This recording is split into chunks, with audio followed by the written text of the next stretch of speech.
Gezellig. Oké.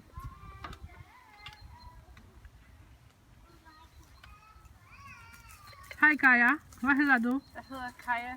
Hvor gammel er du? Jeg er 15. Hvad laver du? Træner.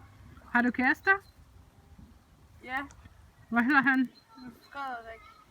Frederik? Frederik.